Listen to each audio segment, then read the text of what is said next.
Hello, everyone, and welcome back to Perpetual Chess. We have a return guest who is a personal favorite. I'm excited to introduce him in one moment. First, just wanted to give a shout out to our sponsors.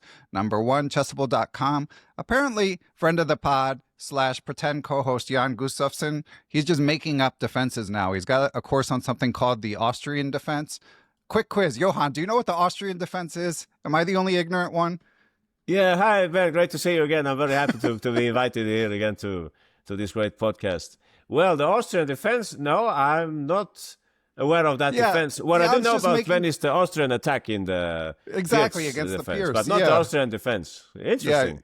Jan and Vyacheslav Nemec, who wrote a very positive review of your defense course, by the way, but they're just making up defenses now. But apparently it's D4, D5, C4, C5, which I knew that was a defense. No, I know that one. And I have seen it in some high-level games. And I think it's one of those lines where the chess engine would not approve it, let's say 20 years ago.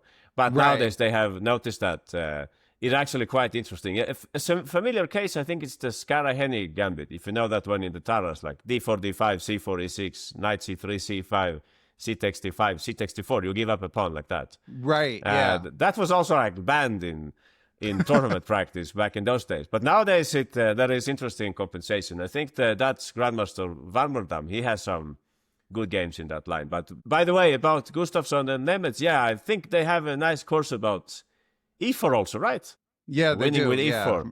Very aggressive course and so on. Very comprehensive. Very comprehensive. Yeah, sounds interesting. I remember playing with Gustafsson some 20 years ago also. But back then he was a D4 player, and he would play the Catalan very well, and very well-researched opening repertoire. But it's great to see him cover E4 instead, like a more aggressive setup with white, more aggressive approach. Yeah, and he always finds good ideas. So we got some on-the-spot, fresh thoughts from the Grandmaster, impromptu thoughts on the Austrian Defense. Also, before we reintroduce our guest, just wanted to also give a shout-out to Chessmood, where our guest, Johan Hellsten, has done courses on defense with different materials. So you can check that out, and you can get a free trial at Chessmood. You can get a free trial at Chess Dojo, and even to this site, chess.com. So I'll put links to those if you want to check out our affiliate partnerships, in addition to Chessable, where Johan's courses are available, including the one we're going to discuss today. To give a more formal introduction to our guest, so he is a return guest. You can hear him, a great interview in episode 273. Highly recommended if you haven't heard it, in the How to Chess podcast, which sadly is no longer with us, but is still available on the internet. We also did an interview about how to analyze games. That's a nice short interview that's very insightful. So check those out. But more importantly, our guest is the 2006 Swedish national champion. He's also represented his native country, Sweden, in many Olympiads and international competitions. He even won a gold medal at the European Chess Championships. Since 2008, he's been working as a chess coach at the Sports Federation of Quimperazzo, I'm sure I mispronounced that, in Ecuador. But he's best known, of course, as a trainer and author, most notably his Mastering Chess series, which are just books that I and other teachers recommend all the time, both as an improving or aspiring improving player and as a coach. Just tons and tons of examples with very thorough explanations. And his newest project actually has been out as a Chessable course since 2023, but New in Chess has now released it as a book. It's called Mastering Chess Defense. Experienced chess players know that finding good defensive drills can be challenging, and this book is fantastic. It's got like 31 different chapters of different types of defense. It is for more advanced players, I would warn, intermediate to advanced players, but as will become clear in this interview, and as regular listeners will know, our guest's explanations are worth their weight in gold and are applicable to all levels. So without further ado, I will reintroduce to the podcast Grandmaster Johan Hellsten. Welcome, Johan. Yeah, thanks a lot, Ben. And I would also like to repeat that I'm very happy to be here. Thanks for the invitation. We got sidetracked by the Austrian Defense, so I brought you in early. Yeah, but thanks for, they say you learn something every day, and I'm happy to learn now how this opening is actually named. This D4, D5, C4, C5. I didn't know that. See, I guess the Tarrasch defense is D4, D5, C4, E6, and then after knight C3, then C5. Is that right?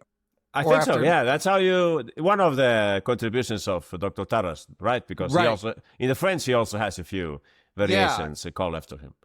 And now there's the Tarrasch, the semi-Tarrasch, and apparently the Austrian defense, as we're learning. But anyway, I mean, what these things are called is less important. In fact, you'll hear various interviews on Perpetual Chess where I'll be interviewing some grandmaster and they'll be like, oh, I don't know what that opening's called. You know, I just know 30 moves of theory about it. But I have a theory about that, Ben. Sorry to interrupt you. But I think go. It seems to me that in the US, there is a tendency to name the openings more than perhaps in Europe.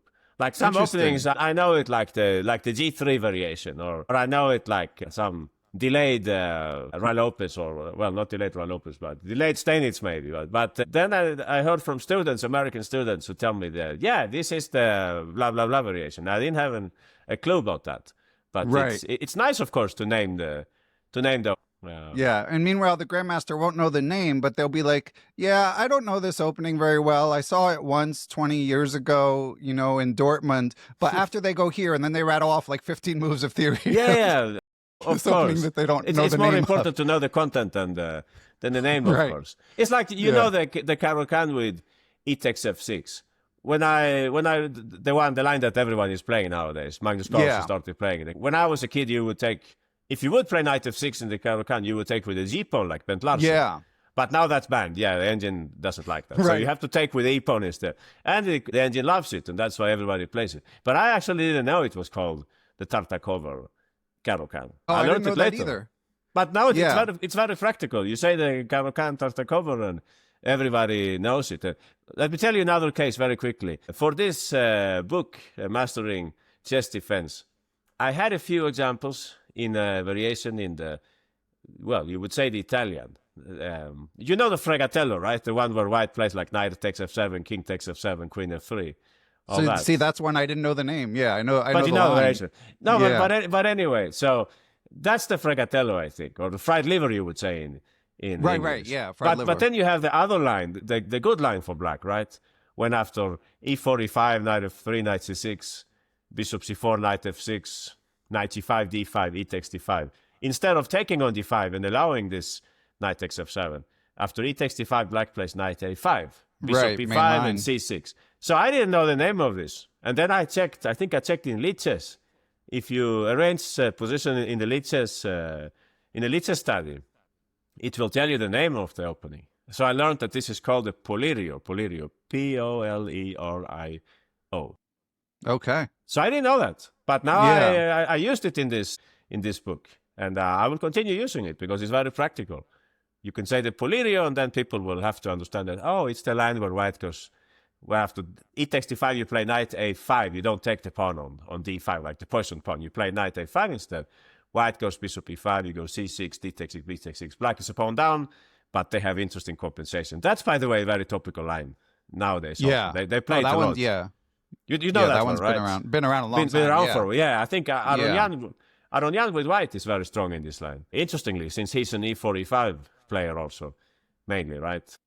Yeah. But then many other strong players, they are taking it up. Yeah, interesting, fascinating lines. I don't know exactly what's the current state of theory there. I saw in the Swedish Championship, which was played recently, there was a game in this line where I think they made a draw. Yeah. So anyway, back to the initial topic, naming openings. I think it makes sense. It makes sense to put a name on those openings. It's just that, like you say, we don't always know the name. Yeah, and I think it helps with remembering, like what you described about the Polerio. I mean, if you play double king pawn and you play the two knights defense, you're going to know that. But still, as you say, like as a shorthand, I do think in especially in more advanced examples, like deeper in a sequence, it can be helpful just to say, oh, this move is called this. And then it's like an anchor in your head to help you remember. I think so. If you say like the poison pawn variation in the Najdorf, everyone knows what you're talking about, right? Queen takes b2 and so on. Yeah, it's more practical, I guess. Yeah, for sure. And let's dig into your course/book, Johan. So I've been reading it in book form, but it's been, as I said, available on Chessable as well, where there's also, and I know as we were briefly discussing before we started recording, that gives you a chance to improve the product as time goes on because you get feedback, you get comments. So now it's been out since 2023. It was shortlisted for an award. And on top of that, you've been able to make all these improvements, and now it's, a beautiful print book as well. I actually read it on Forward Chess, where you can read it on like an online app, which for me is just more practical. But I know that New in Chess is also putting out beautiful books. But So this topic of defense, I've often mentioned on the podcast, it's, there's not as many resources as there should be. And this is like an incredible one, again, especially for stronger players. But one thing that I've observed over time and that some guests have brought up is that people struggle to spot defensive resources in comparison to tactics. And I was curious why you think that might be, Johan. Yeah, that's a very good question. I don't know. What would be the main situation here? I guess most of us, naturally, we think more about what we can do ourselves, right?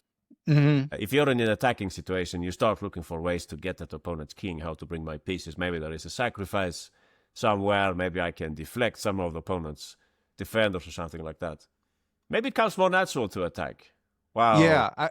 Defending is slightly more, I don't know. Maybe it's a personality thing also. Like, you need to pay a lot of attention to what your opponent has in mind, what they're doing.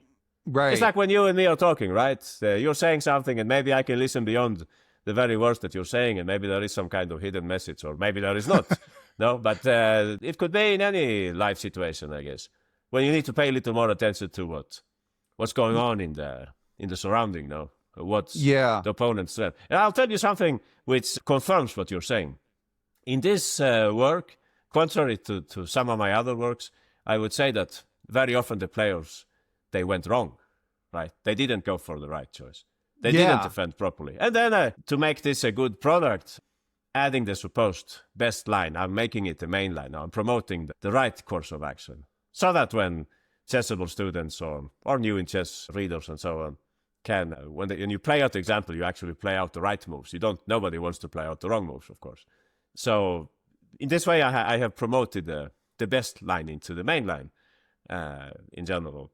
But it still reflects that it's difficult when you have very strong players who make mistakes in this area. But then also, then you should take into account the practical aspect. I think we're sometimes omitting this, that when you're defending, let's say, move 35 in a game, in a classical game, classical time control, you don't have much time on the clock.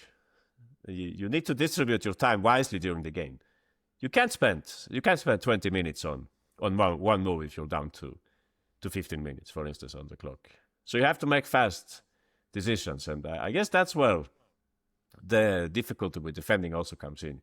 Maybe you have only one move that keeps you alive. Well, when you're attacking, there is like a bigger error margin, right? That you can, maybe you didn't find the very best way of intensifying your attack, but you still keep the pressure. Or in the very worst case, you lost your attack and now you have to go on the defense instead. Right. But when you're defending, it's different. One slip and it might be game over.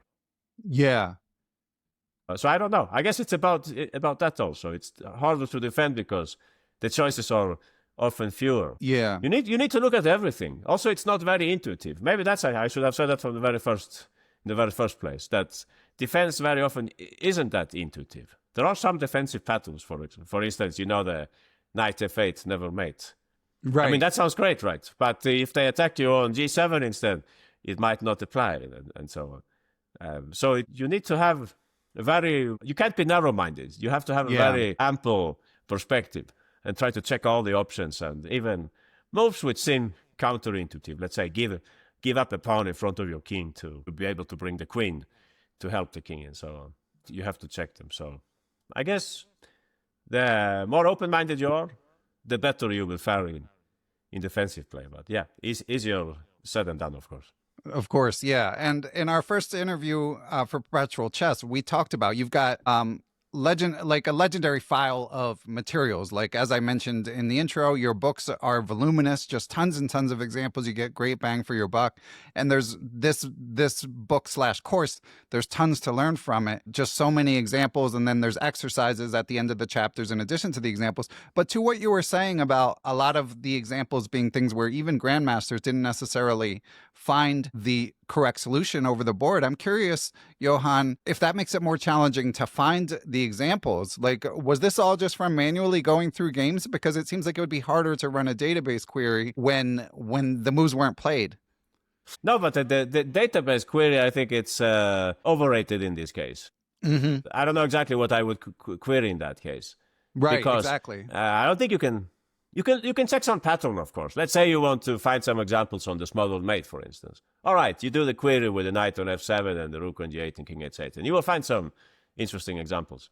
But to find positions involving important defensive play, I don't think there is any shortcut, really.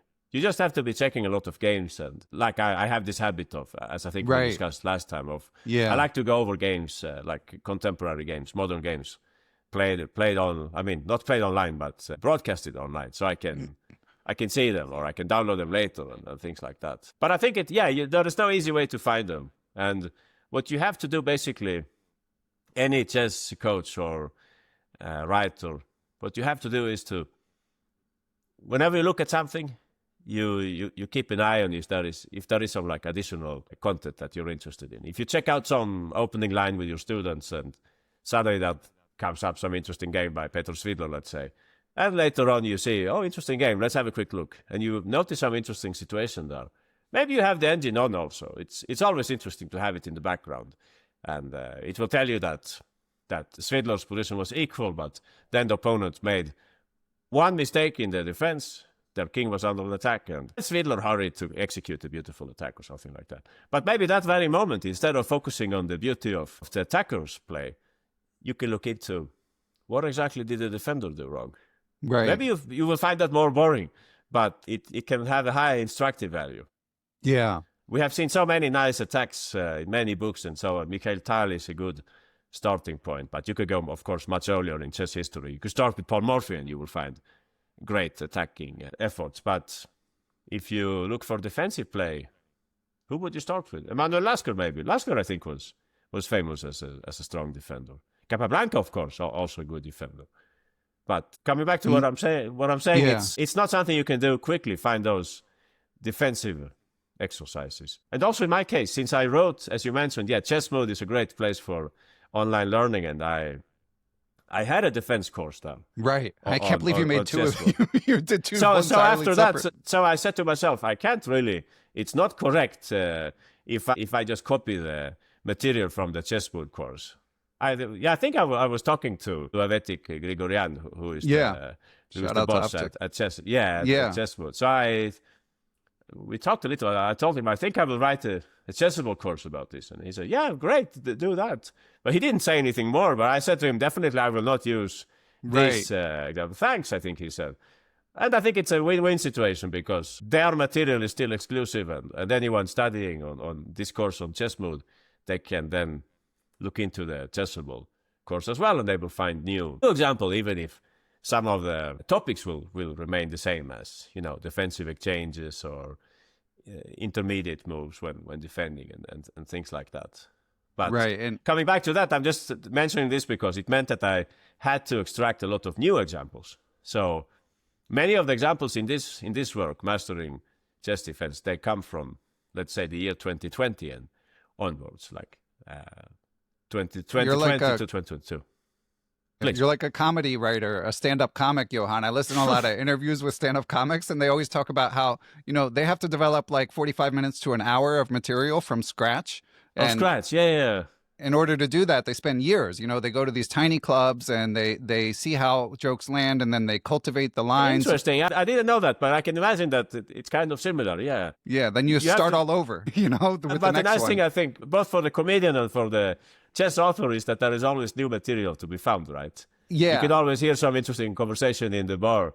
You can always find some interesting games online. Let's say the Chess Olympiad. I don't know how many examples I got from the last Chess Olympiad. That's heaven in this aspect. That tournament, you have so many strong players facing each other.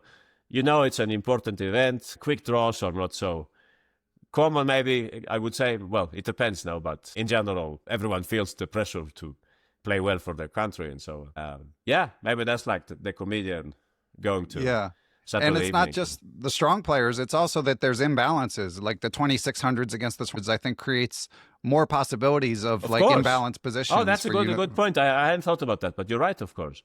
That's an interesting situation also because, the 2600 player will always feel the pressure to win. Yeah. And so on. And since you mentioned that, it's also good to notice that you don't need to have two 2600 or 2700 players facing each other to to find an interesting example. Lower rated players can also run into be involved in some interesting position. The level of the players, it's not that relevant in this case. Yeah, I would say. Yeah.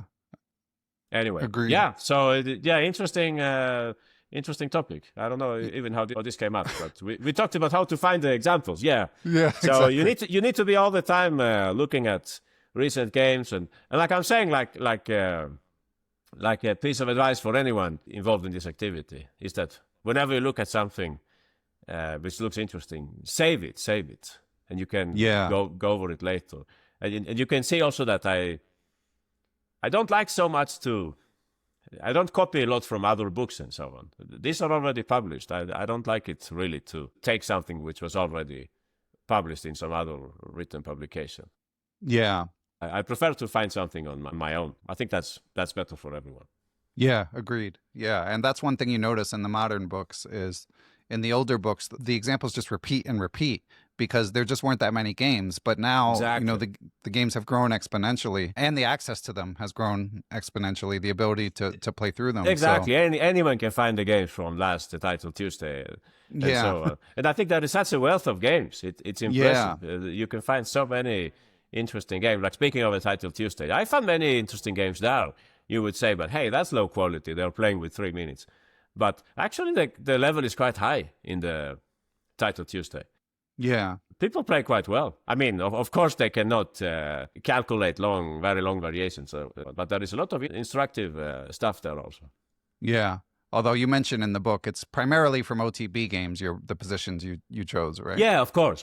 Most of them are from just normal tournaments. Yeah. But sometimes I have noticed that these Title Tuesday games can be interesting also. Yeah. Yeah, many games are. The only games I cannot really use are the correspondence games because they are just, I think they're just the computer's moves, right? Yeah, basically. There is no human touch to those games. So those I think I don't have too many. Yeah, that makes sense. And we have a listener question, Johan, on the topic of defense. So this one is from Roy Lopes. Thank you for helping to support Perpetual Chess via Patreon, Roy. And he writes in, thanks for your great work with the Mastering Chess series. My question is about the practical application of defensive thinking during a game. In your view, how should a player incorporate defensive considerations into their thought process? Should we be actively thinking about defense with every move? But I think, thanks for the question to the person who sent it. But I think you're already doing that. Any chess player is thinking a little about what the opponent would like to do. One piece of advice could be, when you see your opponent's last move, you ask yourself, okay, what does that exactly mean? What does it mean that they brought the rook to e8, for instance, and now it's on the open file? Is there any imminent danger that I should take into account? Maybe you could spend at least a few seconds on that, just looking quickly. Is there something going on here? The worst thing you could do is just say that, okay, he moved or she moved, and now it's my turn. I'll continue with this attack. That's not the right mindset. We should spend a few seconds on just trying to understand what's changed by the opponent's last move. Yeah. But then every game has a game history, no? You need to know what... I don't know how I can explain this, but if you have a fresh position, if the position is new to you, you don't know what has happened before in that game, right? Probably not. But if you're sitting down and playing, you already know plenty of things about the position. You know that, he has a passed pawn on the A file, for instance, or there is a weakness on the king side. So you already have considerations already in your mind that are ready to be used. I notice this sometimes when you give exercises to students that since these are fresh positions, it's more difficult to understand the position at once because you don't have that background information that you have if you were sitting down and playing the game. But anyway, coming back to the usual question, trying to notice any new features in the position provoked by the opponent's last move. Also, what could I... Since I said it's not so much about intuition defense, right? Yeah. It's not always possible to see those patterns. I guess the simplest advice would just be to be open for everything and be a little relaxed about my own opportunities now. First, let's make sure that there is nothing dangerous going on. But it depends also on the position, of course. If you're already defending, your king is being attacked, for instance, then you have a different mindset. Then I would say if you're already under an attack, I can give other pieces of advice. For instance, give up something maybe. Give up, if let's say you're playing black in the Mora gambit, and your opponent got an annoying attack. Maybe at the right moment you should just play d5 and give up a pawn in the center to break their dominance and be able to develop your light square bishop or something like that. That would be one piece of advice, to give back something. And the other simple advice is to bring your pieces to the... I mean, it's like a beginner's advice, but I still find it quite useful. Bring your pieces to the defense. Like mobilization, That's what I call it in the book or in the course. And you talk about... Yeah, and you talk about the idea, you actually compare it to like football or soccer, like the idea of if they have an advantage in forces on a particular sector of the board, that's an indicator that you should be extra aware of and need to defend. You have heard, Ben, like soccer coaches or basketball coaches, when their team is playing now, they are, unlike us, they are allowed to send messages to their players, right? They can scream, run over there. I don't know how you would say in English, but I mean, that's like the most basic principle in team sports. Yeah. That everyone needs to come and help, right? And I think that applies to chess as well. Yeah. And so just returning to the top line of Roy's question, you do think it's helpful to be systematic in terms of asking yourself questions in order to be a better defender? I mean, you can't ask the same question move after move after move. Oh, what are they doing now? It needs to be incorporated in your mind in a way that you do it automatically. I mean, let me ask you something, Ben. If you look at, let's go back to Title Tuesday or any online event, Chessable Masters or something like that. They play with limited time. You have Carlsen, Nakamura, Aronian and so on, Firuza, playing these tournaments. They can very quickly dodge the threat, right? They can avoid the opponent's threat, and even in very fast time control. How can they do that? They're probably not asking questions all the time. They just sense the danger. They feel the danger. They quickly... Yeah. It's something automatic. Like when you're driving, for instance, you have keep an eye on the other cars, right? And so on. It's something that, if you have it as a habit, it will soon become automatic. Of course, you won't always be able to avoid all the pitfalls or all the dangers, but I guess it's about the mindset now, that you always keep an eye on what the opponent does, even in better positions. Even when you have an advantage, you keep an eye on that. You look for maybe small flaws of the opponent's last move or something like that.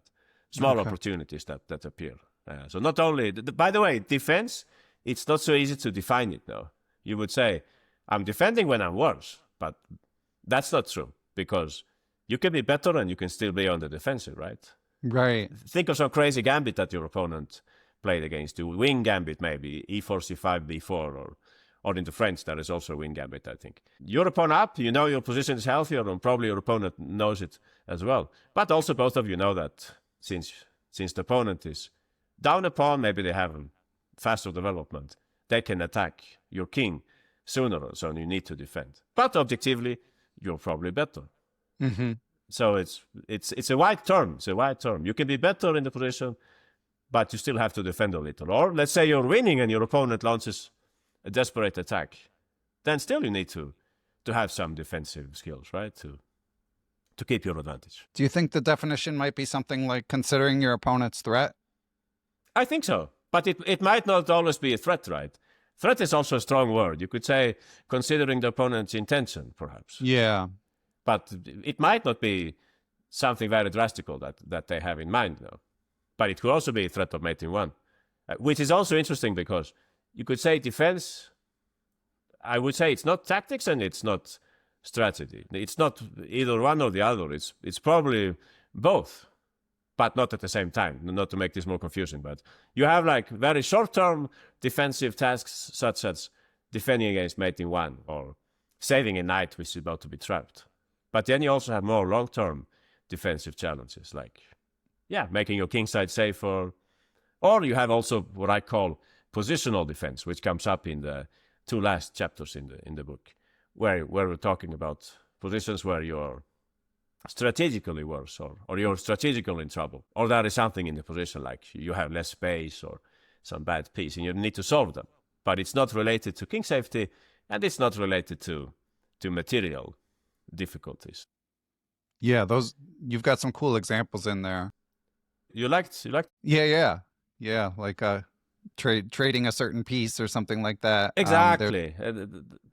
There is a nice example. I like it, even if the defender didn't save the game. But I like it. It's one of the oldest examples I have in the course. Mikhail Tal with white and Najdorf with black.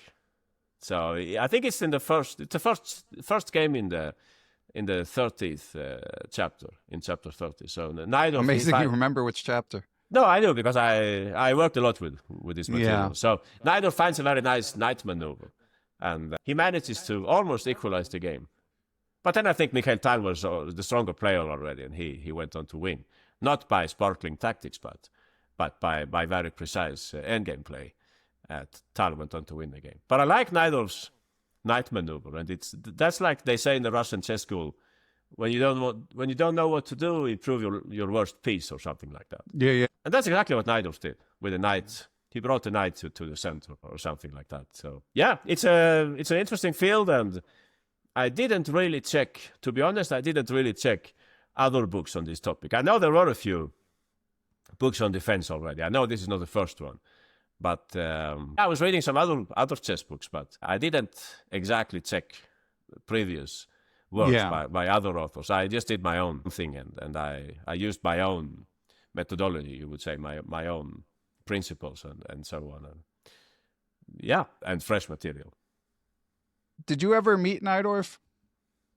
I was present in the same place as him once. Okay. I was playing the Olympiad back in 1996, and Sweden, we did not face Argentina, but yeah, they were next to us in some round. And I remember him sitting there. He was not playing, but you know the story, right? Najdorf, he liked to sit where his team was playing, right? Right. So if one of the players in the Argentinian team was away, let's say Riccardi, then Najdorf would sit down on Riccardi's chair, and the opponents would know that. They wouldn't get angry, of course. But he liked to see the positions from the player's angle, right? So then I saw Najdorf. And he died in 97, so that was like right. I know. You know what? It's interesting you bring it up, because last year I got some new chess books, and I bought the book about Najdorf written by Zenon Franco, which was a fantastic experience, fantastic reading experience. If I'm allowed to give some other of course.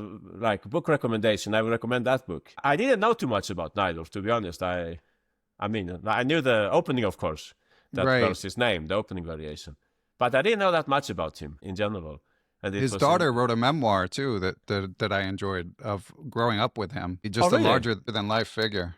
Interesting. Yeah, I mean, his life story is also amazing. But if I talk mainly about the chess part, to me it was incredible how he would play so well at such an advanced age. You know, I think I have also I don't know if I have it in the defense course, or did I put it somewhere else. There is a game where he plays with Kasparov.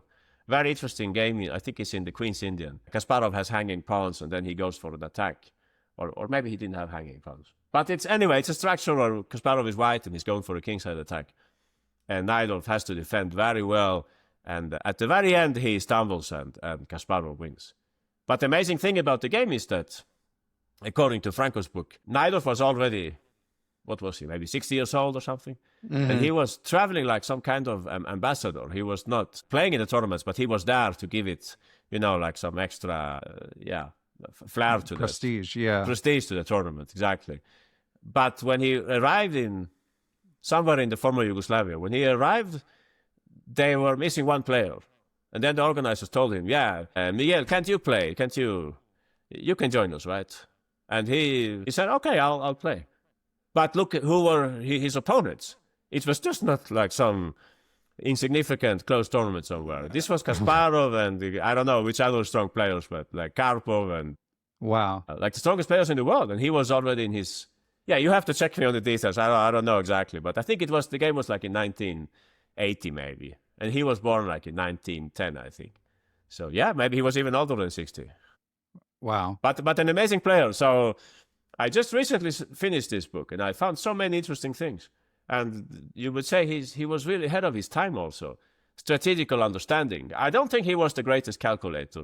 He says that himself also, that I feel the moves and I know what to do in this position or that position. He wouldn't calculate that far. He would use his intuition a lot pattern recognition and so on. But yeah, amazing player, and I think the only player who would be at his level in terms of age. I think the only one is Korchnoi, right? Wow, that's high praise. Two players, if I'm not mistaken, who could play so well at such an advanced age. And I remember, just for fun, I checked the database for the last games of Najdorf's career.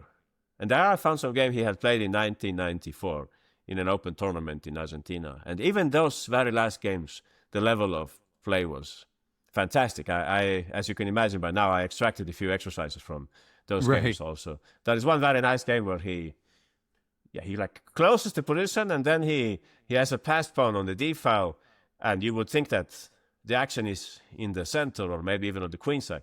But then suddenly he plays on the king side, and he plays h3, and he opens up the king side instead, like the principle of two weaknesses.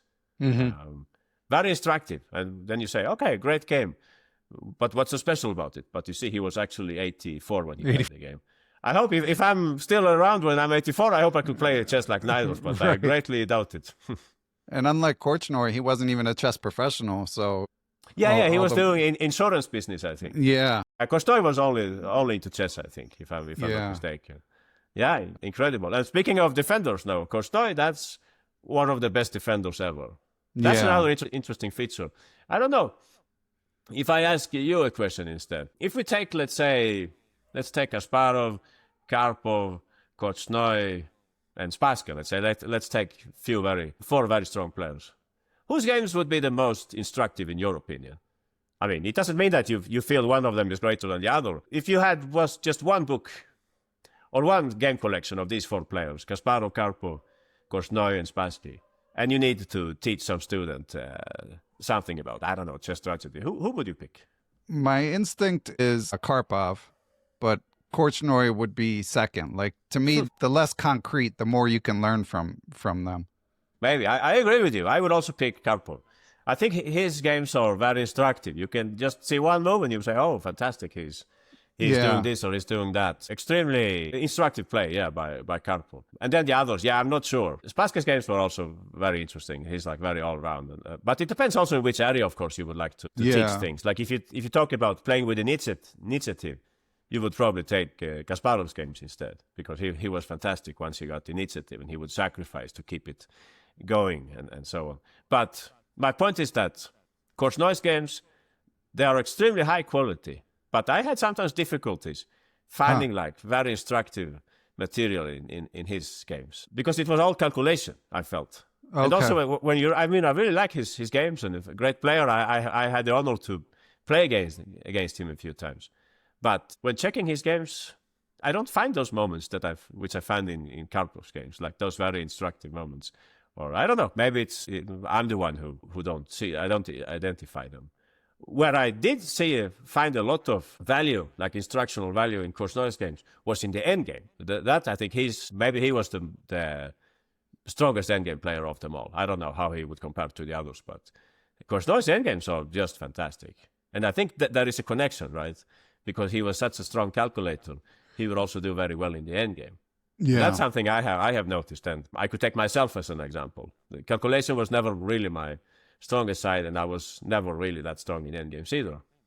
And other players, like, for instance, in Sweden, another grandmaster, Emmanuel Berg, he's my generation. He was very good in both areas, or he is very good in both areas. Calculation and endgame. I think that is a concrete link. Shirov is another example, right? Yeah, Shirov. I was thinking of him. Yeah. You've thought about that, yeah. Fantastic calculator and very strong in endgames. But anyway, coming back to Korchnoi, fantastic defender, and it has to do to his calculation skills, I think. Okay, he would do what the author was, what the person was asking about. He would always look into the opponent's threats, what's coming next, what is Karpov trying to do here, and so on. So he's a great player to follow also. But I think the main benefit from studying Korchnoi's games, it could be the end games, and it could also be the defensive play. And you also mentioned Ulf and Petrosian as good people to study if you want to improve your defensive skills. I mean, with Ulf Andersson, you would say my connection is very close since we're from the same country, and I had the pleasure of playing against him, but also join him in some team tournaments and analyze with him and so on.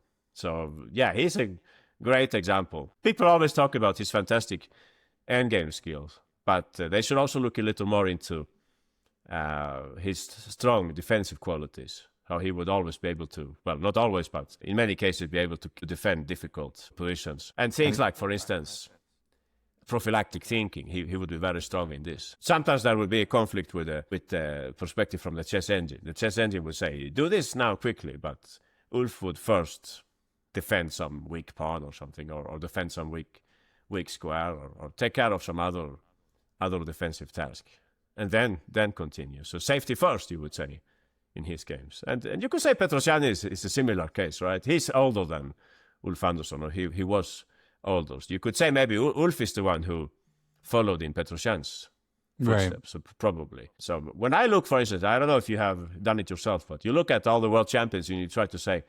which of these players is the one that I feel closest to? Like even if our level of play is much lower, of course, but who would you identify yourself with most? And in my case, I think I came to the conclusion that Petrosian is the one that I could feel most affinity with, right? His way of playing and not attack so much, but keep threats in the pocket, keep ideas open for the future, and I don't know. It's a style thing, right? But that's why I when Greg Shahadi at the USCS told me to pick a player to make lecture about, to write a lecture about, I picked Petrosian because I felt my natural choice. And then I did it about another one about Ulf Andersson. And that's the reason why in this book you don't find so many examples by them, because I know that the videos are available on YouTube. So I thought I won't show the same examples here because you can already find them in the videos, right? Yeah, and obviously those are well worth watching for listeners. I think so, and you also get the user interaction, which makes it more interesting. You get the students' comments and the feedback, and they are presented in the form of exercises. So it's quite dynamic. So I think it's worth to pay a visit. Yeah. And when you were talking about the Zenon Franco book about Najdorf, I was wondering if you've read any other recent books lately. Like, are you keeping up with the chess literature? Sure, I did. I read also. I can tell you a little about the books I read. I read one of Timman's books about his games, which I found also extremely Timman's Triumphs or Timman's Titans? Or 100 games, I think. Yeah. That's a player I also admire a lot, and he was in the top 3 in the world, I think. I faced him once. I had an instructive experience there. He understood more about dynamics and so on than I did in that game. Very dynamic player. Interesting how he could play so many different openings also, I would say. I think he played almost every opening. You can see some other players of his generation like Karpov and so on. They were more conservative in their opening choices. But Timman could play. I think against e4 he had played almost every opening. And even if it's interesting that I think he works a lot with the chess engine, right, Timman. So I think he writes in the book. He shows some game from the 1917 where he placed Alekhine's defense, I think it was. And he's always saying that, I would never play this today, or right. this is not the correct opening or something like that. But very creative player, Timman. What else did I read? I read this book about, that's a much less known book, about Vyshmanavin, the Russian grandmaster who passed away prematurely in the year 2000. Alexei Vyshmanavin, a book. Okay. I think it was on New in Chess also, right? This book, written by Dmitry Kryakvin. Chess Demon, Speed Demon, something like that. You could probably look it up. I'll have to look it up. I'm not familiar. Yeah, I thought it was. I thought it was interesting to read a book about a less well-known player and so on. And since I didn't know this author, Kryakvin, I also have this feeling that when somebody writes their first chess book, I don't know if you agree, but they probably feel a greater pressure to deliver a good product now because they're not right. known. So I paid attention to that. I really liked that book. I read it very quickly. Okay. And what else did I read? Yeah, those are probably the most recent books I read. I caught up with Judith Polgar's books. I had read the first one, and now I got the third one. Okay. That's a very fantastic reading also. So Judith fun Polgar. to read. Yeah. Facts, very, and she also makes it instructive, right? She gives you a chance to find the right way to play in this or that position. Yeah, I really like her games. I need to get the second one. I haven't read the second one yet, but her games are just fantastic. And you would say that when she was, I don't know if we talked about this last time, but anyway, when she was 11 or 12, honestly, I don't know if she was worse than Magnus Carlsen at the same time. Statistically, it's hard to establish because probably the rating back then was less worse than the rating today, perhaps. I don't know. I think she was like 25-50 when she was 12. Yeah. But look at the games that she played at that age. Yeah. I'm amazed. And she didn't have any access to Stockfish or Chessable or whatever, any online resource. She would get there by manual work, right? By solving exercise and things like that. Yeah, just amazing, Judith Polgar. Yeah, and her joy for chess really comes across in those books. And we've only got a little bit of time left. I want to return to the topic of defense because there were a couple concepts that I hadn't seen phrased a certain way in the book that I thought were worth highlighting. One is the lifeline, which you also write about in an article for Chessmood that I can link to. And for listeners, I should have said this earlier, but obviously people listening on audio apps, I'll link to all the games that are mentioned, but also if you watch on YouTube, I'll throw up some diagrams for any positions or examples that are mentioned. But what is a lifeline as a defensive resource, Johan? Yeah, right, Ben. In the good question. In the first place, I just want to say that I made my own theoretical framework for these defensive ideas and so on. Maybe some ideas were expressed in a different way in another work and so on. Yeah, I couldn't rely on Dvoretsky, for instance, as on other occasions. As far as I know, Dvoretsky, he wrote about defense also, but maybe not in the same specialized way. It would appear here and then and so on. But this time I had to do it on my own, I thought. So anyway, back to the lifeline. The Swedish Grandmaster Axel Smith, he has written many interesting chess books, very useful for improvement. And for sure. One of them was Pump Up Your Rating, maybe? Yep. Where he has a chapter, well, not a chapter maybe, something about calculation, and I know. And there the lifeline came up.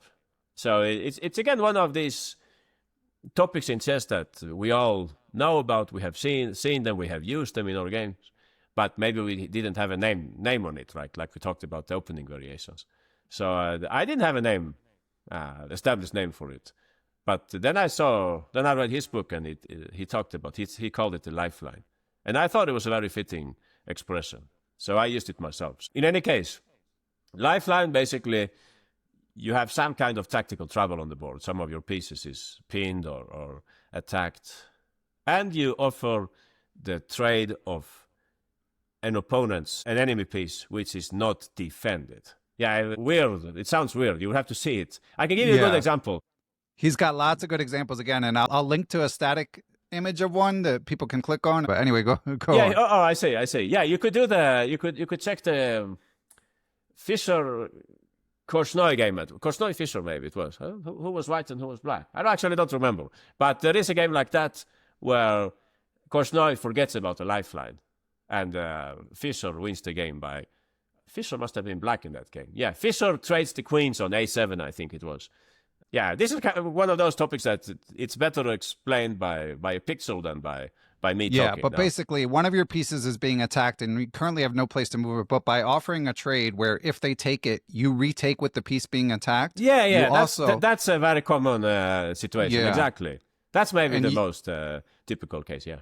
And if they don't take the trade, you've created a space for your piece. So either way, exactly. Or maybe you have, or maybe let's say, imagining that the piece that you're offering the trade against, maybe that's the enemy piece, which is it's right now creating a pin or something. It's pinning one of your pieces. So if you can deflect that piece from that diagonal or that file, maybe then you can move the pinned piece and so on.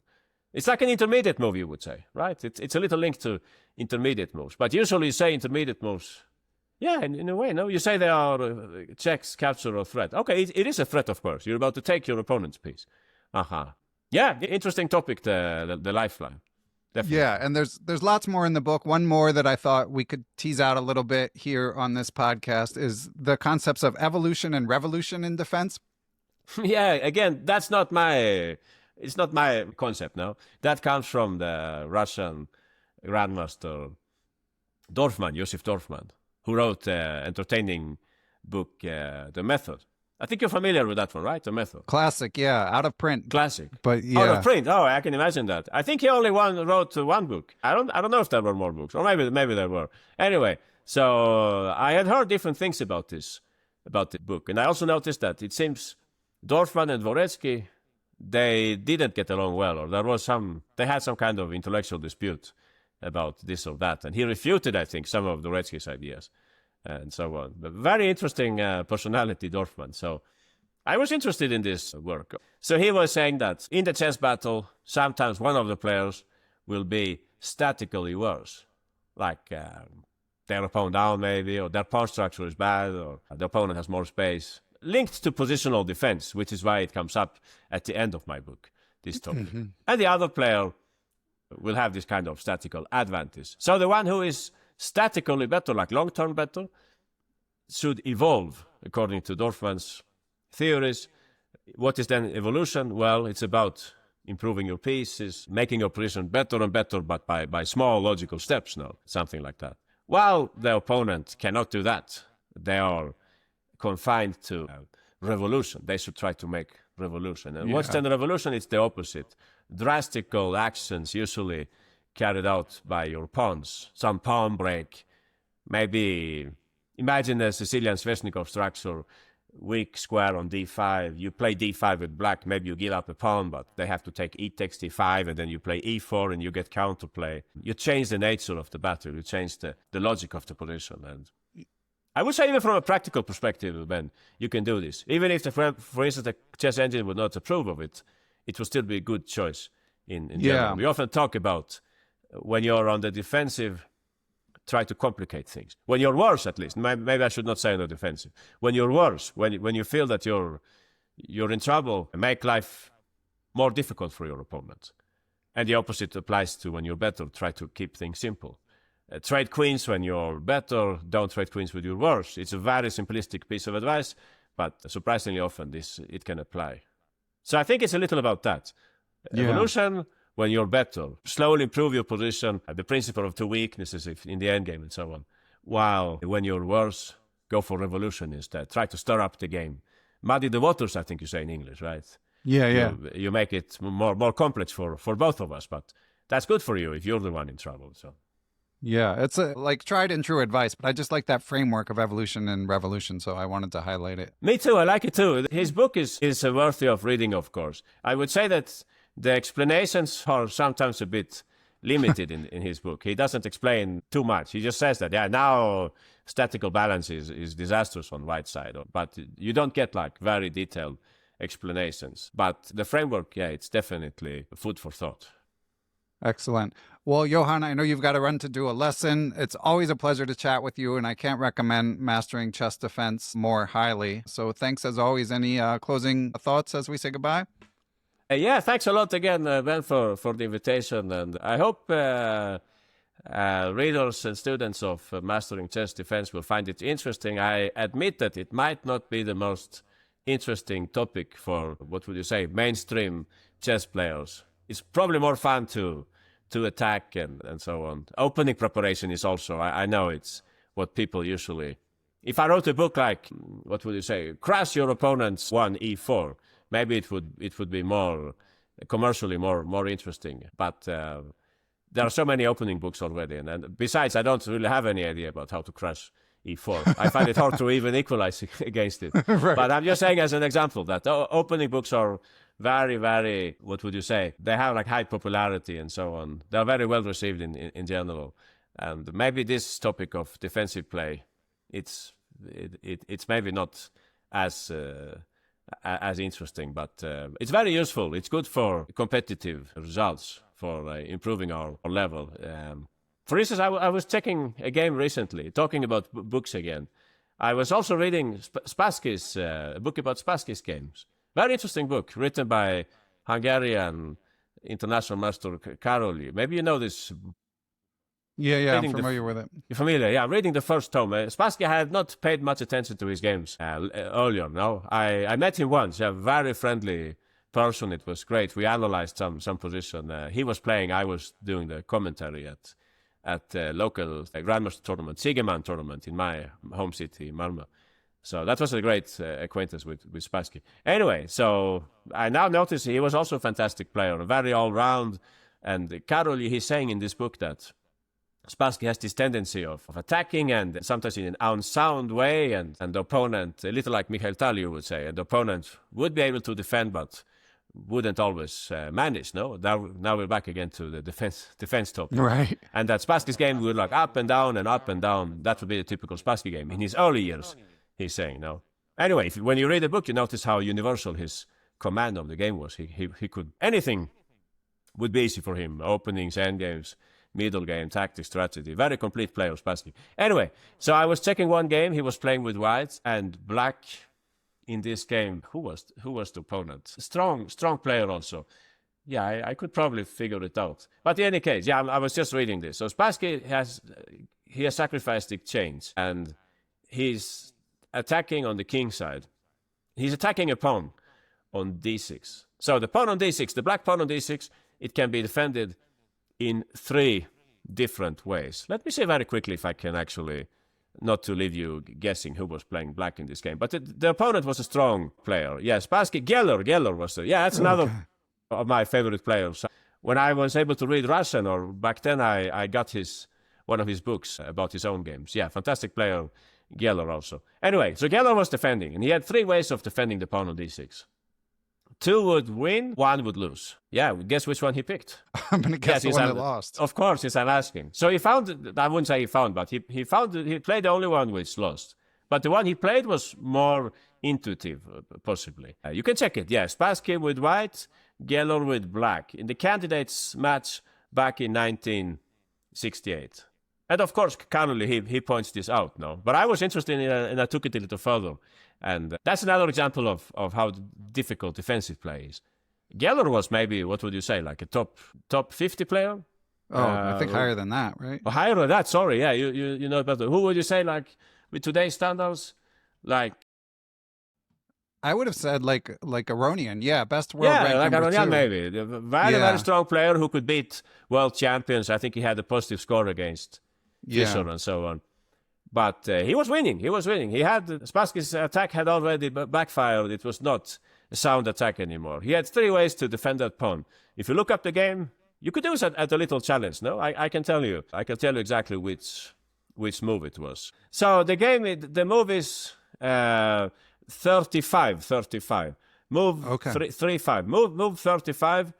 Spassky has just played with white, king h1, saving his king from a check. And now he's attacking the pawn on d6. How would you defend that pawn? So, Geller played, in my opinion, the most intuitive move. But it cost him the game, because Spassky found a very beautiful tactic later on in this game. The other 2 ways of defending the pawn probably would have won the game. But you would say, even if you turn on the chess engine, what a blunder. Blunder, everybody's saying, right? When I don't think these moves are blunders. I think that's a misused word, no? Because blunder should be something evident. This is definitely not evident at all. But he made this mistake and he lost this game. Yeah, check it out and let me know what you think about it. Maybe it's very basic for you, Ben, but for Efim Geller it wasn't. And it cost him the game 1 point from win to loss in a candidates match. Yeah, that hurts. Yeah. That hurts, yeah. Like last comment. Yeah, you said last word. I was checking another game recently, Magnus Carlsen with white, and Duda with the black pieces. That one you could look up also. Very interesting. I tested it on the USCS students, and it was possible for some of them, but not for all of them. So Magnus Carlsen was having a strong attack. And he has just played, I think, queen h5. He's threatening to play bishop takes h6 next turn. He's attacking with white on the king side in the Catalan. Let me just see here quickly. Duda is playing black, and Magnus Carlsen is playing with the white pieces. So that's a nice defensive challenge. I would say it's actually much more difficult than the Geller one. Yeah, the Geller one. So this is, sorry, I'll update you here. It's the chess.com class. Yeah, that's the one. Chess.com classic winners.